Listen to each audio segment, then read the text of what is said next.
Welcome to One Chemistry.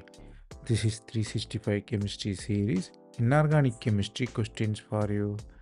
Here they given H2S, hydrogen sulphide.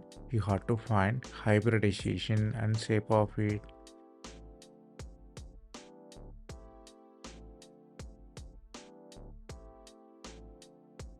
To find the hybridization, you should know the steric number, which is H equals V plus B minus C whole divided by 2. The V represents valency, the sulfur valency is 6, and hydrogen atom, which is bonded atom, which is 2. Then the steric number will be 6 plus 2 by 2, which is 8 by 2 gives 4. The lone pair will be 4 minus 2, which is H minus B. The lone pair will be H minus B, which is 4 minus 2 gives 2. Here H4, which means sp3 hybridization, and geometry is tetrahedral, but you have two lone pair. The lone pair occupy the opposite corner of the tetrahedral, but lone pair not visible to the normal thing because when compared to atom, the lone pair will not be visible.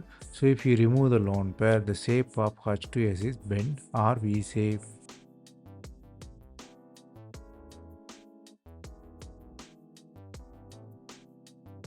That's all from this video. Thanks for watching.